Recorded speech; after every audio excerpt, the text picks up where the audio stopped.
bureau ovale Trump toog janoog ay élèves am ñu wër ko. ay élèves am. waaw oui dirigeants occidentaux yi ni ñu wëree woon Trump comme salle de classe élèves yi ni ñuy wëree professeur bi mais loolu Chirac xalaatu ko woon bokku c'est-à-dire tey Europe elle est à terre très faible très affaiblie manque de leader manque de courage politique. Netanyahu les piétine parce que Netanyahu moom ku États-Unis piétine moom it dana la piétine mais ultimatum boobu demul fenn surenchère la rek mais amul leen lu. mais si toutefois la France dem jusqu'au bout si li nga xam ne moom la entamé pour ñu reconnaître l'État palestinien est-ce que mën nañu wax c'est une chance pour la Palestine d'être reconnue à l'échelle mondiale. dana tijji boulevard pour beaucoup de pays ñu reconnaître la Palestine comme État indépendant. En tout cas dana nekk une première pays membre permanent du Conseil de sécurité reconnaître la Palestine comme État. Tout à fait. loolu dana tijji boulevard aux d'autres pays européens ñu topp ligne bi France nekk am na lu muy apporter lu bëri Palestine mais li muy yàqal Israël moo ëpp fuuf que li muy apporter sax Palestine. donc Israël moom bu sañoon loolu am mais xam nga Macron loolu defu ko ngir bëgg le peuple palestinien. daf ko def pour apporter une réponse à la diplomatie de Trump. Trump daf ko exclure ci ay programme boo xoolee Trump boolewul Macron ci mbiram daanaka bëggu ko. mais finalement dans cette guerre des puissances la Palestine y gagne. ça dépend. oui ça dépend parce que mën na ci gagner mën na ci perdre. nangu bi ko France bëgg reconnaître ni mën na ko defaral waaye mën na ko yàqal tamit.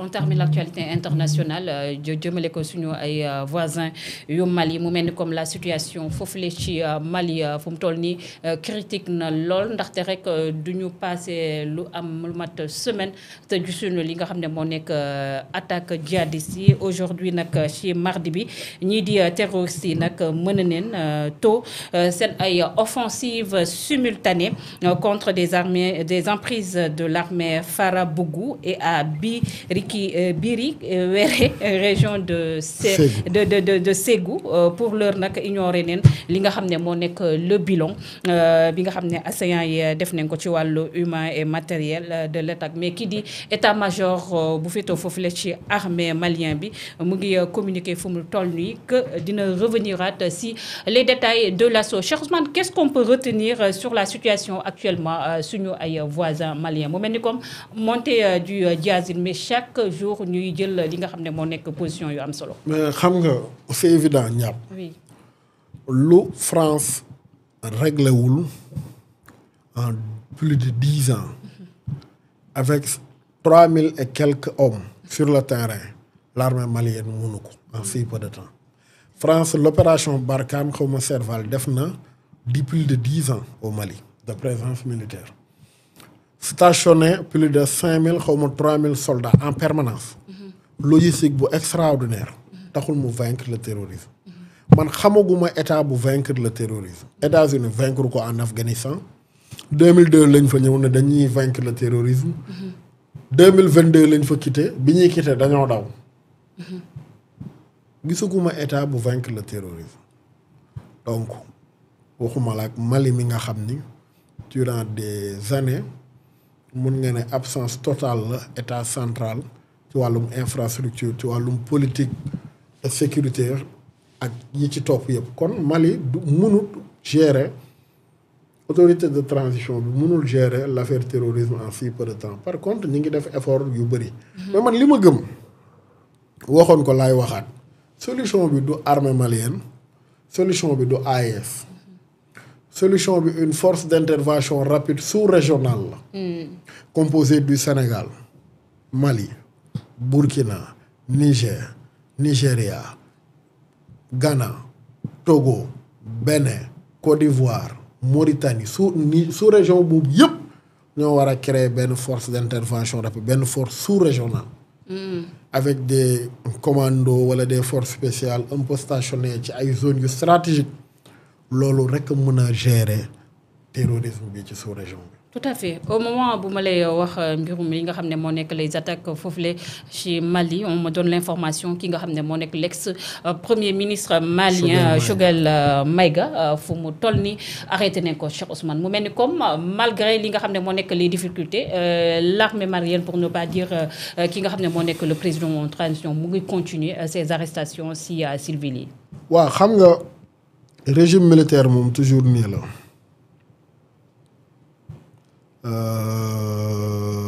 Toujours dafay chercher même bu amul des ennemis bouc émissaire waaw des boucs émissaires pour se maintenir au pouvoir parce que les militaires au pouvoir si tout va bien seen toog ci pouvoir bi amul légitimité yenwul maanaa donc nu ñuy def mooy dañuy dem donc militaires yi moom quand tout va bien moo ñu rester au pouvoir donc toujours dinañ trouver ay boucs émissaires yu leen maintenir au pouvoir complot tentative de coup d'état tentative d'assassinat force étrangère ainsi de suite donc mooy loolu daal mais je pense que Choguel mi xaw ma nag exactement le fond du dossier xaw ma ndax liñ koy jiin am na wala amul mais jàpp naa ni bokk na ci rare responsable yi nangu woon accompagner junte militaire bi donc kooku et la position de l'État du Sénégal dans tout ça parce que gis nañ ñoom commencé nañ sax ñàkk li nga xam ne moo nekk seen ay frontières.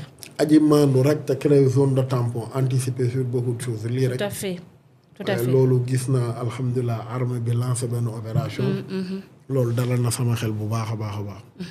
merci beaucoup Cheikh Ousmane si page internationale bi nga xam ne def nañ ko ñu def un tout petit peu sur la situation boo xew foofu la ci Mali même rencontre bi nga xam ne dox na diggante Donald Trump kii di président Vladimir Zelensky ak ñenn ci ay chefs d'État européens loolu wax nañ ci ñëwaat nañ aussi si même sax rapport yi nga xam ne fu mu toll nii c'est devenu assez difficile assez heurté entre le président français ak le premier ministre israélien je pense que fu mu toll nii mun nañu dugg maintenant si vif du sujet bi waxtaan l'actualité bien de chez nous ñu leen ñaan rek à ce que ngeen liker partager pour permettre ñi nga xam ne jotewuñ na si cloche de notification bi ñu mën a teew waxtaan bu am solo bi nga xam ne moom la ñuy amal chaque mardi soir fii ak sama doomu bàjjen Cheikh Ousmane Touré muy ñëw si analyse yu am solo concernant les sujets d'actualité Cheikh Ousmane c'est bon